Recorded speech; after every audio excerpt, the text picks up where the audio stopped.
Hey, what's up, everybody? It's Brian Jester, co-founder here at Occupy Fantasy, and you're about to watch a replay of our Tuesday night Twitch stream, The $1 Million Mission Week 4, where I review my previous week's 150 NFL DFS lineups from FanDuel and DraftKings to try to win the $1 Million top prize once again. We're very transparent in these videos. We talk about my results every single week, and it's nice because we get to talk about high-level DFS strategies for 30 to 45 minutes. And I know these aren't the sexy videos, but these are actually the videos and streams that help you become better DFS players because you can apply the knowledge from these videos to any DFS slate that you play. In this particular stream, this episode, we talked about aggressiveness in DFS and what that means and how losing can actually help you have better upside. Sounds crazy, but we talk in depth about it on this particular stream. And then we also talk about thinking about DFS and life in terms of probabilities and what that means for our DFS lineups. So lots of high-level discussion and strategy here. Encourage you to go follow us on Twitch, twitch.tv/OccupyFantasy, so you can watch these streams when we go live. That way you can ask questions and get them answered directly on stream. And of course, follow us here and subscribe on YouTube. Just click the subscribe button below. That way you get these videos every single week as soon as they're released. So I think you'll enjoy this one. Take notes, and we'll see you next week for the $1 Million Mission. What's going on, everybody? It is Moose and Brian here from OccupyFantasy.com at OccupyFantasy on Twitch, Twitter, Instagram, YouTube, you name it. We're probably on it. I'm here with Brian at Brian Jester FF on Twitter, and I just realized we didn't have music because we're also on Periscope as well. I don't necessarily, and we don't have the approval yet to do that on Periscope, just on Twitch. So if you're on Periscope, comment, say hello. If you're on Twitch, comment, say hello. We're going to be here for 30 minutes or so, however long it takes, to discuss Brian's 150 max from last week. Look at some other DFS players, what they did, and what are some things we can learn from that. So with that being said, Brian, how was your weekend or how's your day going? What's up, Moose? Yeah, Tuesday's always the nice calm before the storm type of day, or even kind of a calm after the storm type of day. Tuesday's the nice break in the week where we start to get stuff set up for the week, review stuff from the previous week. It's not really a content grind today, which is great. So I love doing this show with you every Tuesday night where we talk about high level stuff.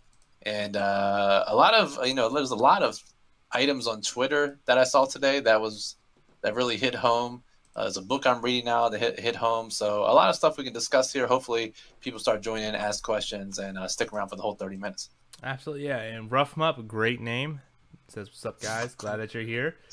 What's up, Rough? So, yeah, if you wanted to say hello, that's awesome. So let's jump into it, Brian. Let's take a look at how you did last week for your $1 Million Mission. And for those who don't know, Brian won the Million Maker for the Super Bowl last year. And I guess technically last year, right?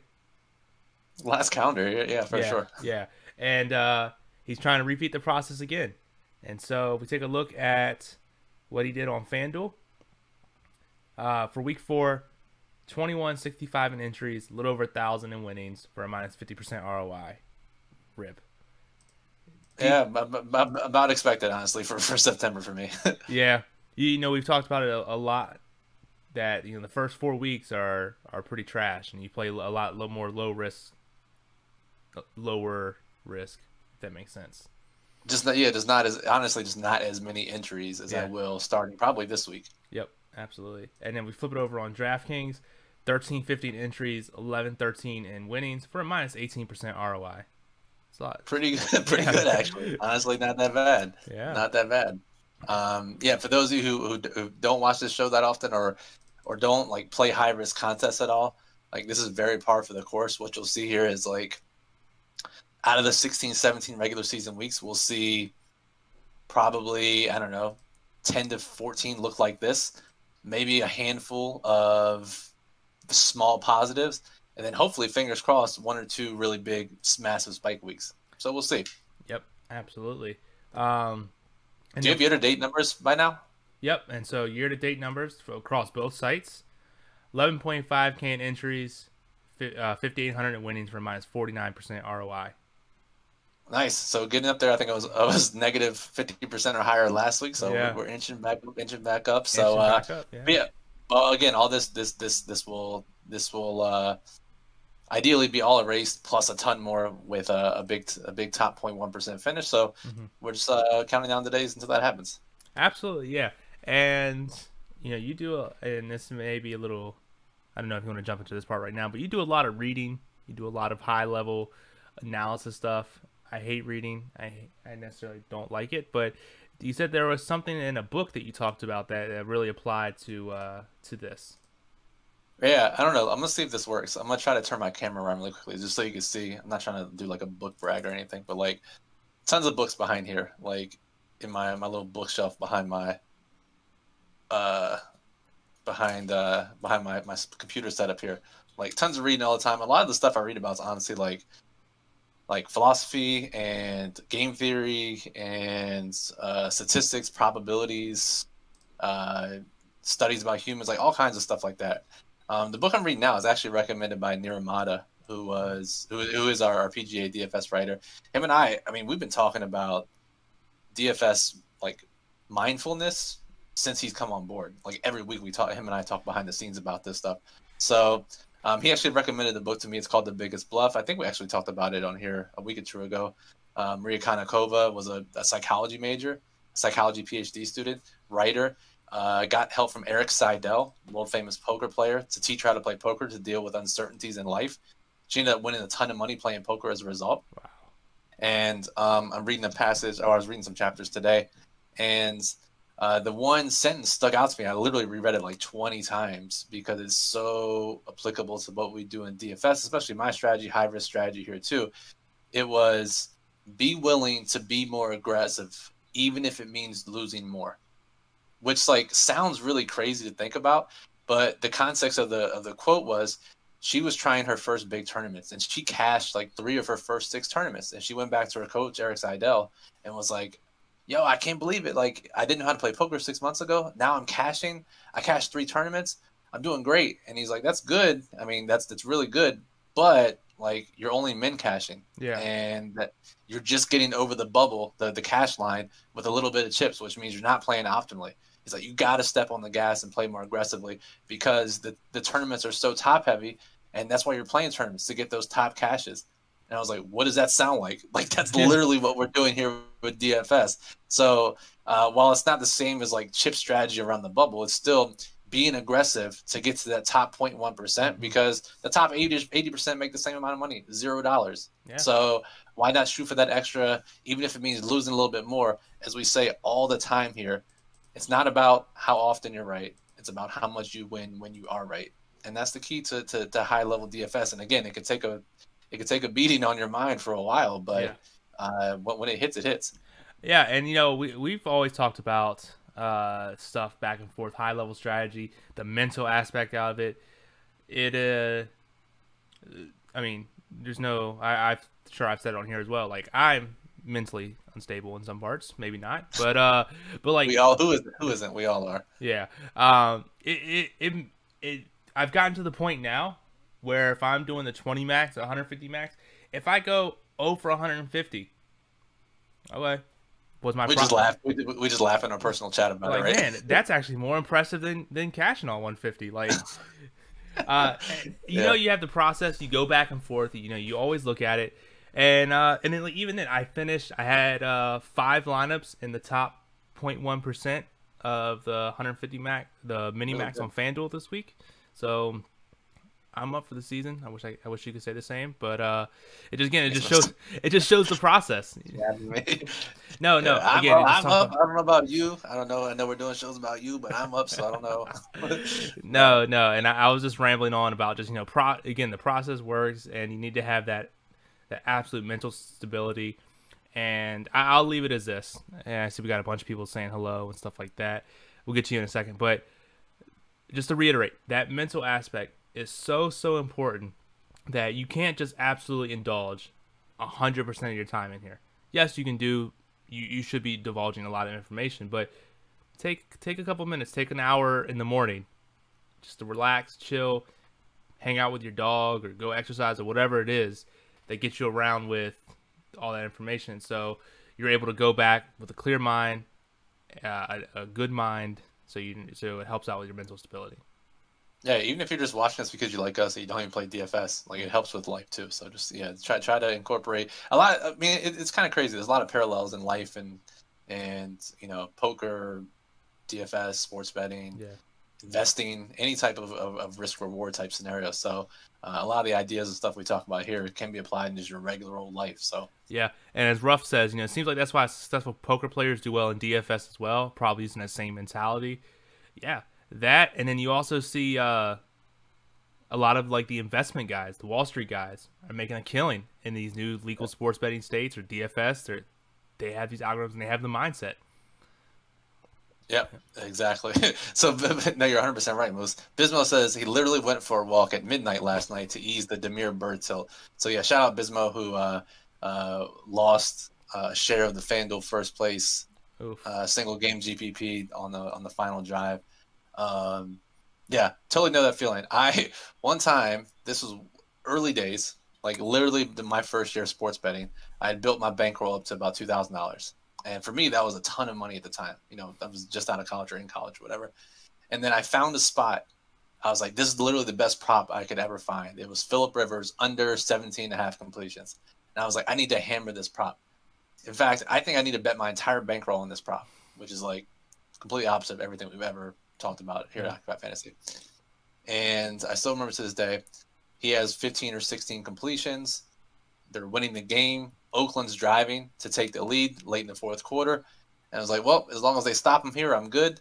And Jamarcus Russell, remember that name? Yeah. That was about a 50-yard touchdown on fourth down. Rivers gets the ball back with about 2 minutes left. Those 3-4 completions.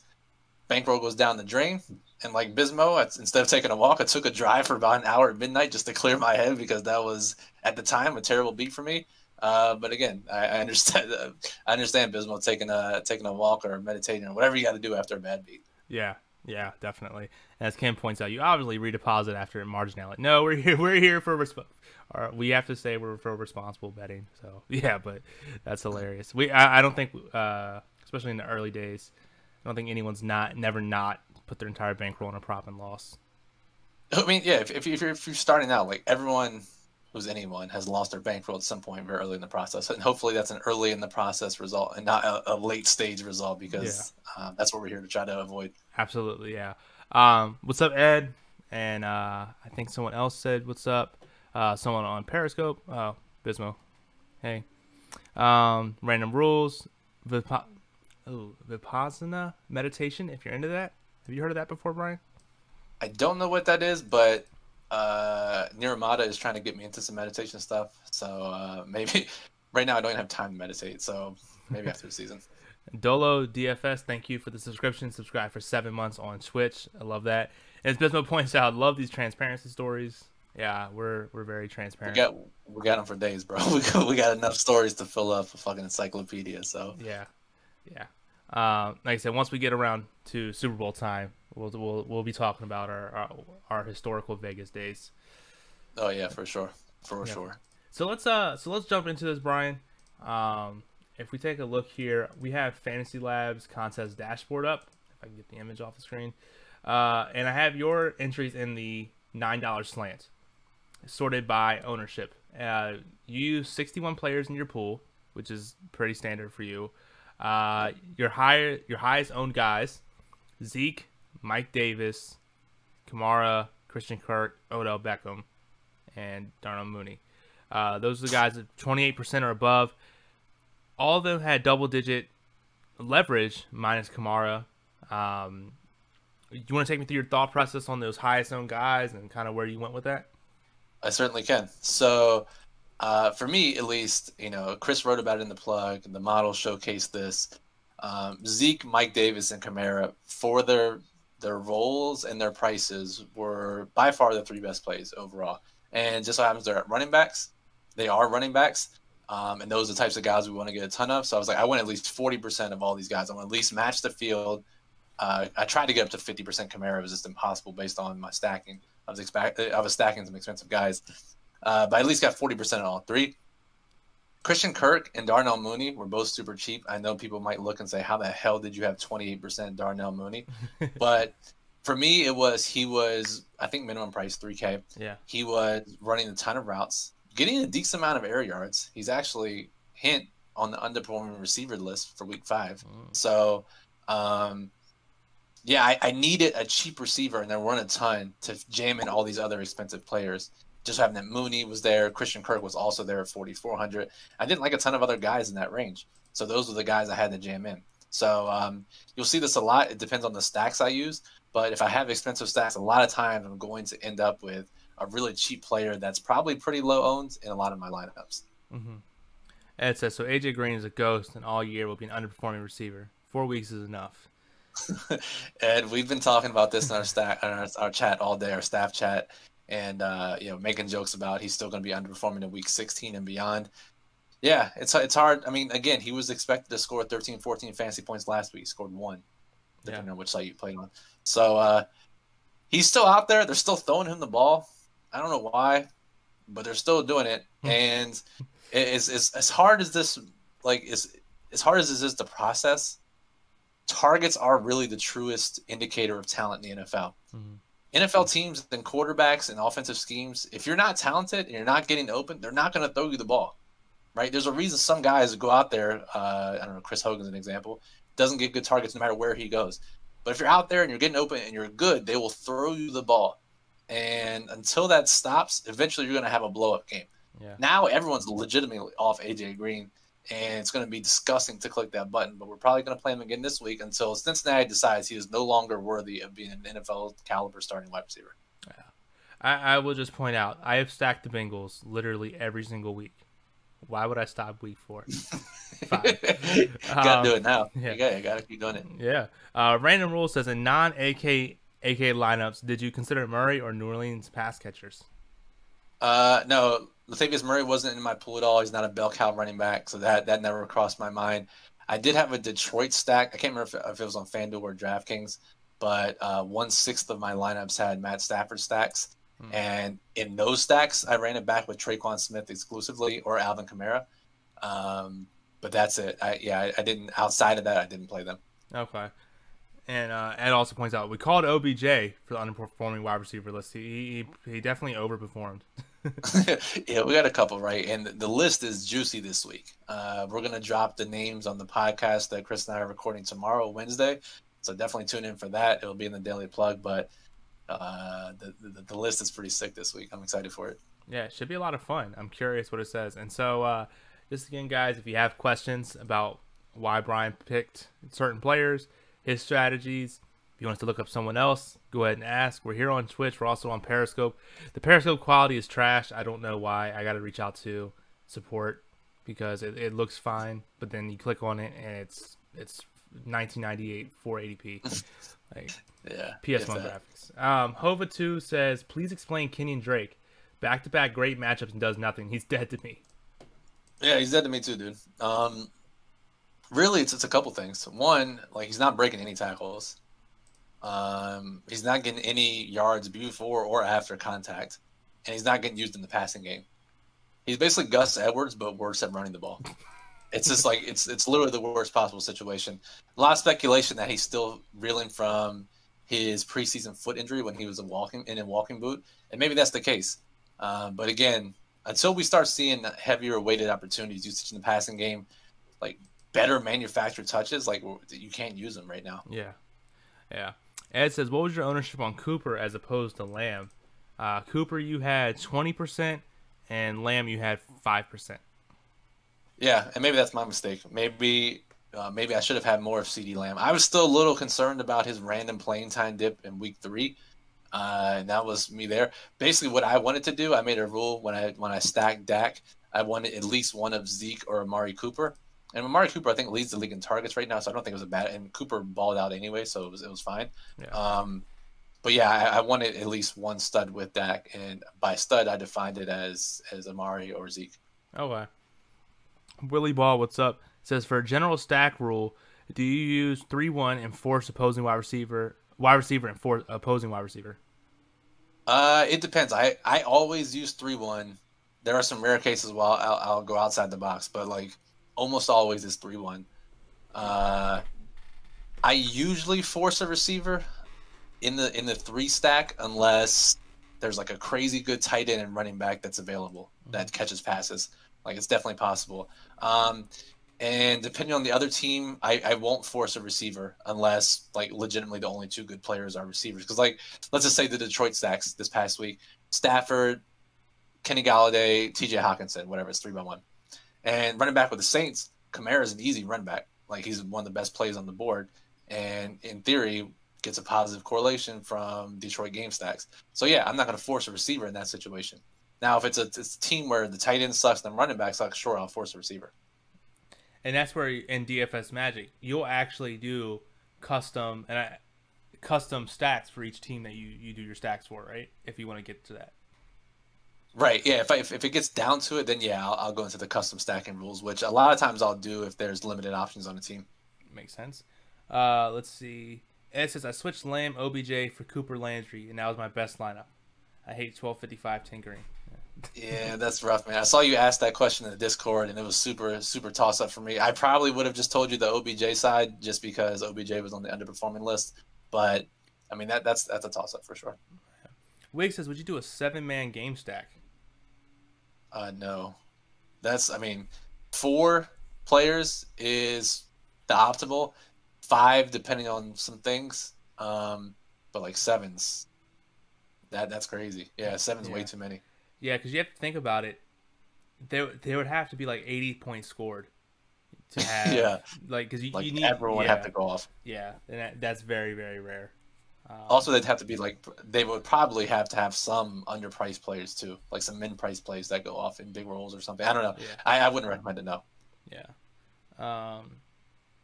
Let's see here. All right, great questions. So keep them coming. Again, guys, we're here for another 10 plus minutes or so as we break it down.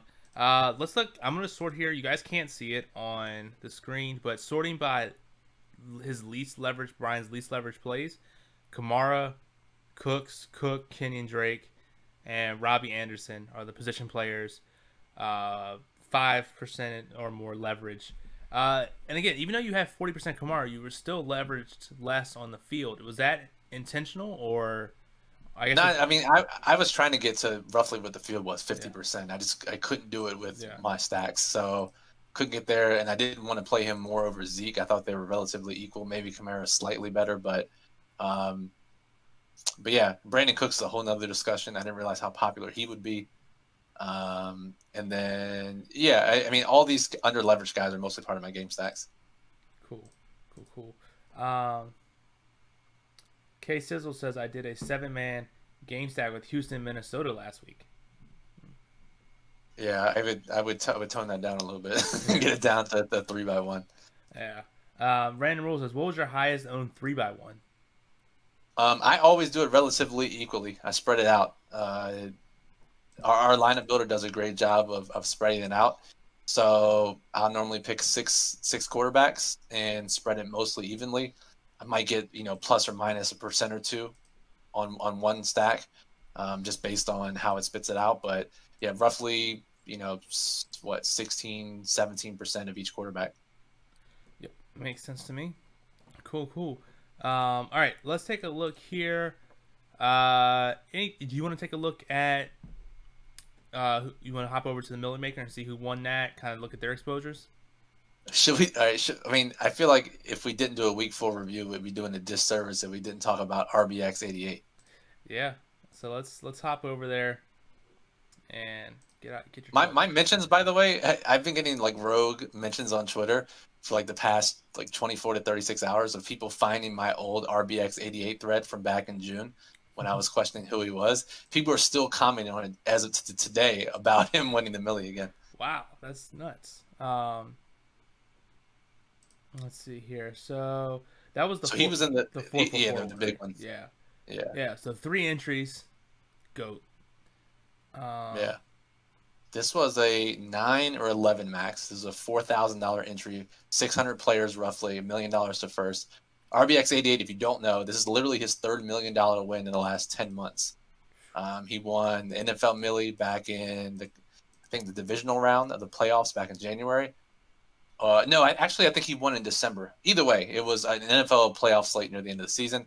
He actually top 10 a couple other millies, another NFL one, and then the MMA one in like May or June. And then he won the PGA millie in June, and now just won this one again. So his third millie, and just like I don't know, once in a generation type run we're seeing from this type of guy. So it's incredible. 3 entries though. Moose, what was his exposures?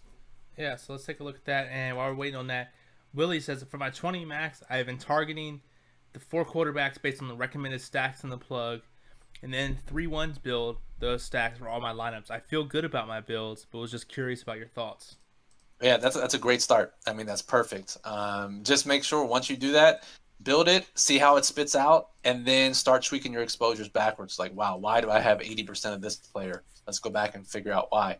Let's start adding in some rules. Let's look at my player pair exposures. Why do 100% of my lineups with Dak have, I don't know, Nick Chubb or something? I don't know, random example. But, like, use that as your foundation, and then start tweaking after you build. Yeah. Great sentence there. All right, so taking a look at his own guys again, he only had 3 entries, 20 players, went 100% on Kamara and Jones, 2/3 Nice. on Hooper, Mixon, and Tampa Bay defense. So that's nice. Wow, what a goat move! 2/3 Mixon in the 4-4-4-4. Yeah, that's nuts. I mean, congratulations to him, man. He's absolutely crushing it. Yeah, there's not really much else I can say. He's crushing it. No, just insanity. Let's look at the regular millie. I think Royal Payne, who won it, I think he's a top player. I'm pretty sure he had a bunch of entries, but I'm actually gonna double check here because he had 100. remember. So he had 150 entries. And speaking of 150 entry max, 150 maxers got 1st, 3rd, 4th, 5th, 6th, 7th, 9th. I would say it's pretty good. Big day for us 150 maxers. Glad to see my brethren did some damage. Yeah. All right. So let me look him up and see how his player pool was and everything. Okay. So yeah. So Royal Payne is he's a top player, top 50 on RG. Just looking here. Yeah, just a top player overall. And just looking here. 1 second. And while you're doing that, I apologize in advance if I got your name wrong. I am very sorry. Fatsito4 says, thanks, Brian. I took 2nd in the GPP $5 single, earning $3K thanks to you. You always give great information. Wow. That's amazing. Where awesome. Is that on Periscope, Moose? Yeah. That's amazing, dude. Congratulations. That's hard work. You put in that work, so that's amazing. We're just giving out the information. You're using it. So, hell of a job, man. Congrats. That's amazing. Definitely. Let's see here. Dat Dude Dooley says, how much is a subscription? Yeah, go to occupyfantasy.com/membership and you can check it out. I can post in the chat for you, Dooley. Yeah, do that. Okay. Let's yeah, do that. Let's see here. Perfect. Yep, go ahead and click that. All right, Brandon Rule says, I've been doing similar to that. The 20 max, $1 first down, doing various 3-1s and rotating a few running backs. Keep maxing out around 195 to 200 points. What are your thoughts? Nah, it's good, man. That's a good strategy. You're doing great. Again, I wouldn't look at point totals too much. Like, really what you're looking at here is the process. Mm-hmm. I was actually talking with Bismo about this last night, trying to separate. Bismo asked me, I hope Bismo's okay with me saying this out loud, but he was like, how do we tell the difference between just like unlucky variance and like the gambler's fallacy? Like, Eventually we're going to win, right? Like, it's definitely a fine line. And, as we talk about in the showdown guide that we wrote, a lot of it is the process metrics that you look at. Really, it's first and foremost, can we accurately predict what the field is going to do? And fortunately, you have projected ownership from us, so that takes a lot of the guessing out of the equation. It's like, is the field going to do what we think they do? If we can get that right, that's one whole part of the equation. 2, do we know the best ways to build high upside lineups? Yes, we have that information, and nothing's changed so far, so we still know how to build those. And then 3, am I actually doing this? Like, am I actually building them the right way? Am I creating the right types of ownership? Am I playing the right plays? Those are kind of subjective things. But as long as we continue to do those things, looking at the results, as like crazy as it sounds, it isn't really that important. If you keep putting yourself in those good positions, and it's what I keep telling myself every morning in the mirror, keep putting yourself in those positions, you're going to come out on top, and you're going to have if it's especially if you're 20 maxing, like you got to figure these payouts are so incredibly top heavy, right? You keep playing, put yourself in good positions. Eventually, you're going to have big hits. So again, if you're doing the right things pre-lock, you're good. So yeah, absolutely. And Ruff says Ultimate Guide is legit. Help me realize my risk tolerance. Although the GPPs keep trying to pull me in, but I need to build that bankroll. Yeah, dude, that's what they're like. GPPs are like that little devil on your shoulder, right? The Ultimate Guide, we're the angel on your left shoulder. It's like enter satellites and play 100-player leagues, and then the devil's like, nah, motherfucker, into that GPP, and then you do it, and then there goes your bankroll. That's literally what happens every time. The GPPs, you see that top prize, like shit, let me enter that contest really quickly. So you gotta consult that angel on your left shoulder every now and then. Yeah, and as Dooley points out, he says, he thinks the multi-entry tournaments are nearly impossible to be profitable. I'll say the caveat is if you're not maxing them and you're not doing it the right way. Yeah, man. If you're just trying to enter a couple lineups in it, like you got no chance. Like some people are going to win. That's how it works. Like by law of numbers, a random single entry or a couple entries are going to win every now and then. But like you're stacked, the deck's stacked against you. So yeah, that's why you got to read the Ultimate Guide. Yeah, exactly. And I appreciate you coming here, Dooley. If you like what you see, go ahead and hit that follow button so you'll be notified of when we go live in the future. We do a NFL stream on Saturday, high level strategy. We break down the slate. You're able to go in a lot more detail for that. Let's see. Patrick says, on a paid 3-month leave from work because of distance learning for my kids, and I'm going to get grinding/studying even more. Nice. I mean, shout out to your job for allowing that. That's amazing. That's awesome. But yeah, let's get this money. Let's put in some DFS work, Patrick. Yeah. Ruff, I swear we're not paying him. We're not paying him at all. I swear. He says, dude, no lie. My first day as a sub, I entered a Millie Maker sat and won. LOL. Excited to keep working at it and learn more from you guys. Yeah. It really is crazy for people who like never thought about satellites or didn't even know what they were to read our content, read the guide, and then start playing them, and then realize they can get entries into the Millie Maker for like 10 cents, $1, a couple bucks, and do this every week and not risk their own money to have chances at small chances, albeit, but a chance at the Millie. Yeah. Like it's the most fun, most responsible way to play DFS. Yeah, absolutely. And I remember when you did that AMA on Reddit and you kept preaching the satellite, and several people were like, satellites are dumb. You're just paying double rake. And you're like, no, you're not. Right. Yeah. Noda points out, if you win the Millie, you are going to be profitable for a couple years. I'm not going to say the dude's name mainly because I forgot his name, but there was a DFS player. I don't know if he won the Millie, but he won he was at least a 6-figure score, and he was on the top of the world. He's like, "Oh, dude, I'm a beast. I know what I'm doing," and was playing all the pros in the 10K head-to-heads, and got waxed in like a month, and it lost that and more. Yeah, dude. It's a dangerous game to play. I encourage everyone to read the Daily Plug this week for PGA. Niramata put it out. There's a tweet in there. We also put it in Discord. If you're a part of the Discord, you can check out the PGA channel. I think it might have been in the NFL channel we posted. But there's a professional bettor moves who was literally up $2 million at one point this year, and is now up like 1.3 million, which tears, that sucks.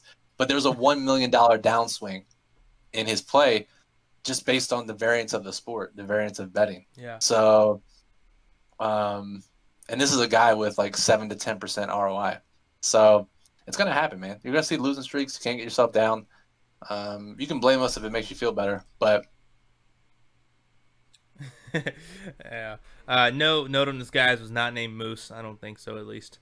Let's see. Willie says, for single entry GPPs, does the same rules apply? Just enter the lineup you think that has the best chance of all your 20 max, 150 max builds, or is there a different strategy? Yeah, it's same strategy as long as the payouts are similar. Top heavy, exponential.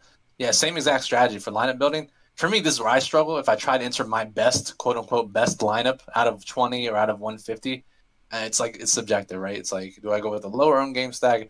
I don't know. I just try to go with the top plays in the plug for my best game stacks. Yeah. And underperformers. Like if that's my best lineup, that's what it is. Yeah. Random Rule says, what do you think about the $5 Wildcat satellite? 70+ man, I think. Good. I mean, I love these types of questions. This is I'm glad we're getting these types of questions. Yeah. So obviously it's a little risky. depending on your bankroll, because only 1 out of 70 players get it. But again, it's a $333 ticket on DraftKings, so that's super amazing if you can get that. Now, if $5 is just a small sliver of your allocation, yeah, go for it. But I wouldn't be playing it if 5% or $5 is a decent portion of what you would play on a slate, because you do have to win 1 out of 70 times, and that's pretty tough. Yeah, absolutely. And it's above the threshold, so you'll see some pros in there too. Yep. Yeah, that's always the worst. And you're like, okay, I think I'm doing well in the satellite, and then you see like Osimo or you or someone take the ticket, and I was like, God damn it.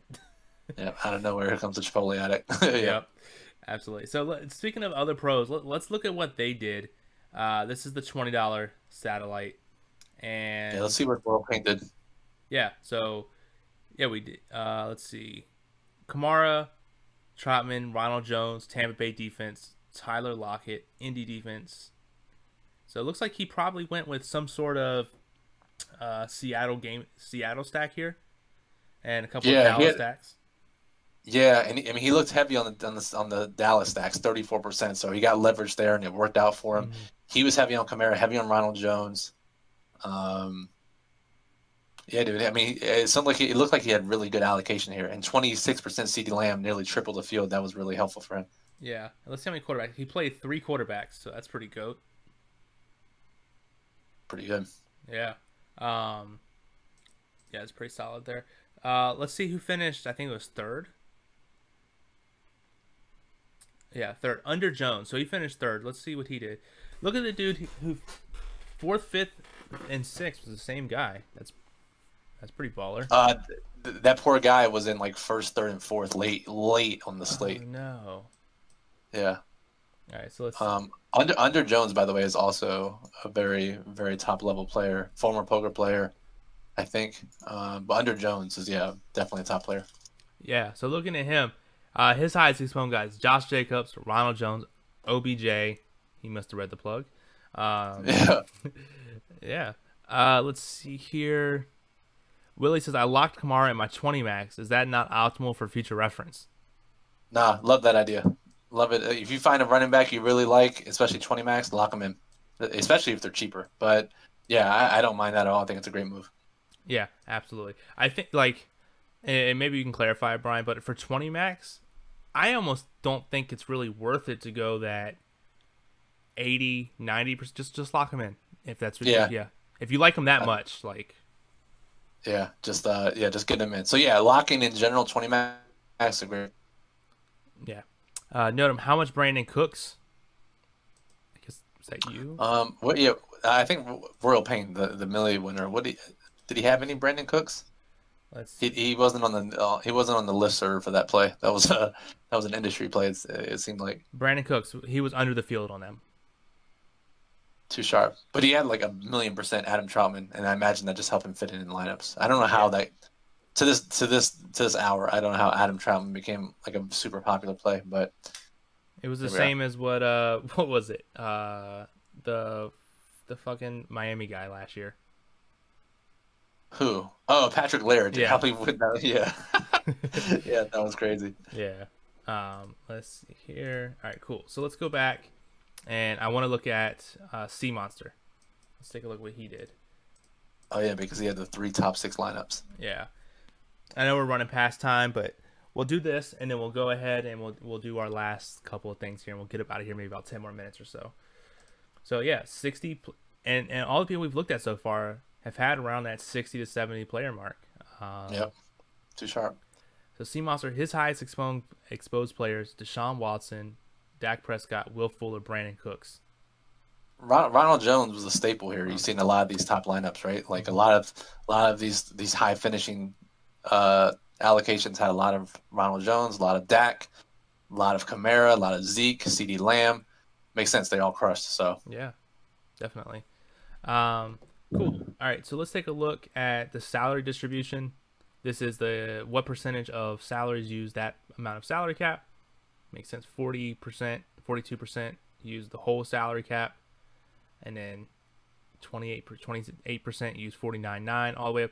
That's what I'm not good at quick math. 40, 50, 60, 70, 80, like 90, like 95% of the people used less than $500.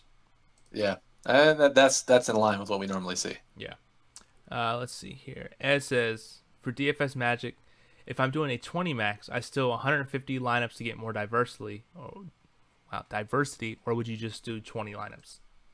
It's a different strategy. So I would just build 20 because you're looking to get a ton of exposure on a handful of guys. Like you want a core of players that you want to lock in, or maybe get 50% plus exposure to, because 20 lineups isn't a lot, right? You're still trying to get a top outcome. So really, what you want to do there is get a handful of guys you really like, hope that they all go off, and then you get some diversification around them that helps get you the right combination.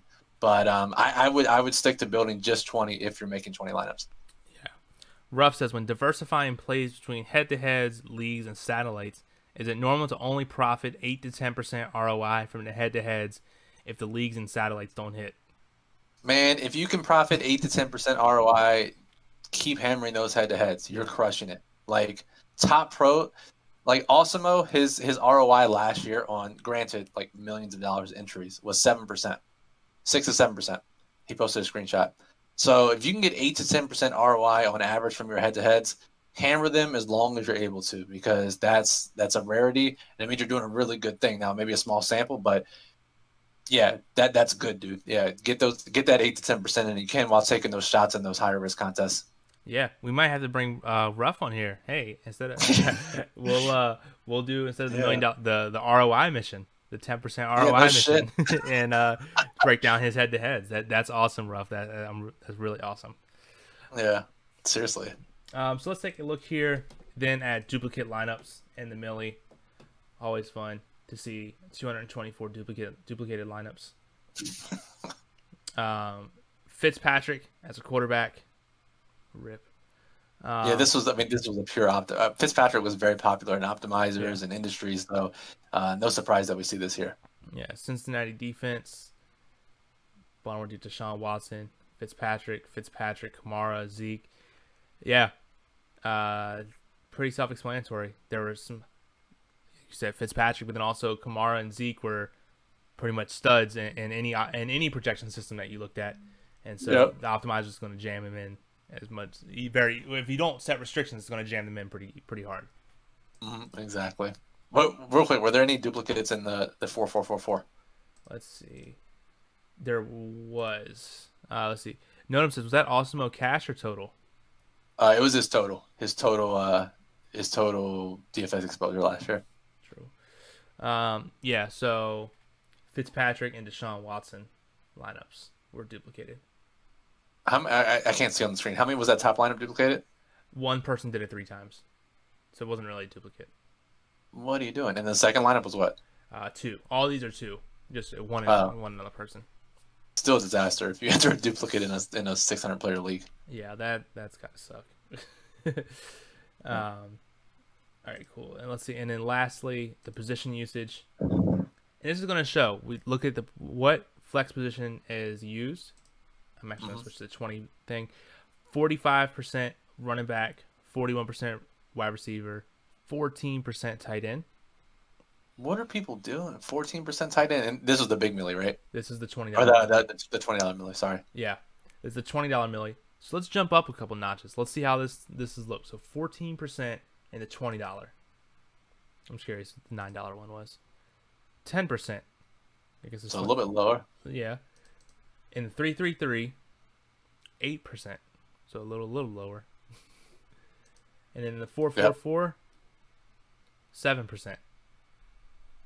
So there you go. We always see it like go a little bit higher in the biggest contest. I think it's probably some weird sample size issue, but again, the point remains: don't flex the tight end. Yeah. All right. Ruff says, I've already had my 15 minutes of fame. Just Google Nick Saban photobomb, and you'll see. All right, I got it. I just Googled it. That's amazing. Oh, that's incredible. Who's to say you can't have 15 minutes of fame, 30 minutes of fame? That's adorable. For methods. So. Yeah. Glad you're here, Ruff. That's awesome. Let's see. So any last questions? Periscope, Twitch, whatever you guys have. We'll stay here for another minute or so. Brian, is there anything else you want to cover? We hit a lot. This was a good conversation. Again, no surprise that we get about 1/10 of our normal viewership here compared to videos where we just give out picks and plays. Like, it's what it is. But you guys who are watching this are going to learn, and means you're serious about trying to get better and make really good lineups. So shout out to you for watching, and hope this helped. Bram says, "What's the theory behind no tight end flex?" It's just bad. Like, most tight ends can't score 25 points. It's just not possible, really, for the position, and you're giving up too much upside to do it. So, yeah, definitely. Let's see here. Cool. Real quick, do you want to talk about that tweet that you told me to look at? Yeah, we can talk about it. Yeah, Blender HD, who's Jordan Cooper, who I think works for Roto Grinders still, but yeah, he was tweeting about this. It's tough on us, right? Because we're trying to give you, quote unquote, the best plays, the most likely to succeed. Go check out this Twitter thread that he posted the other day, or I think it was today, about, what does it mean for us to give you a good play in tournaments? Like, if a guy only has a 10% chance of hitting, but he's 1% owned, like, that's a really good play, but that play fails 90% of the time. And then a majority of people aren't happy with us giving them a 10% success play, right? But if we're giving the best leverage type plays, they're not going to hit often, if at all. So, it's not like a tout thing. It's like, they're high risk plays. They're going to hit. Like, I understand that, but like, it's really tough just from a give us picks play for us to make everyone happy. And so, really, these types of streams, the strategy that we do, is really the important part. Yeah, I mean, you hit it on the spot. It reminded me of, I think Brian Burke was his name. Bram, thank you for the subscription. That's awesome. Thank you, Bram. That means you get access to our Discord channel. I'm gonna go ahead and plug that real quick in the chat. Go ahead and click that link, and you can get your account connected to Discord, so you can go ahead and chat it up with us. It was Brian Burke who, when he had his advanced football analytics website, and he had like a win probability model, and he would say something like a team has a 90% chance of winning, and they'd lose, and everyone would make fun of him, like, your model sucks. He's like, actually, no, like 10% of the time they're going to lose, and this was the 10% of the time. So it's like very similar to 538 last year, or the last election, and just getting so much shit for having Trump a 29% chance to win, and when he won, everyone's like, you said Hillary. It was like, regardless of which side you're on of that debate, it doesn't matter. Like we're working with probabilities here. Yeah. And people look at 70% to 100% probability as 100%, and 0 to 30% is 0%. And anything in between is just 50-50. When in reality, like, every percentage point matters and means different things. Yep, absolutely. So cool. Well, guys and gals, I appreciate you all for joining us tonight, whether it's on Twitch, Periscope. We actually don't have any viewers on Periscope, so just Twitch. I appreciate you all for all the questions and all the stuff. Thank you for the people who followed and subscribed during this stream. We'll be back at it again Saturday to talk about some high-level NFL for the slate, where we can really break down your questions. And I guess that about does it, right, Brian? I think that's it. Yep, just be on the lookout. Subscribe to us on YouTube if you're not already. Subscribe in your podcast apps. All the videos and pods will be out later this week, as well as all the content on OccupyFantasy.com. Cool. All right, so until next time, Moose and Brian, peace out.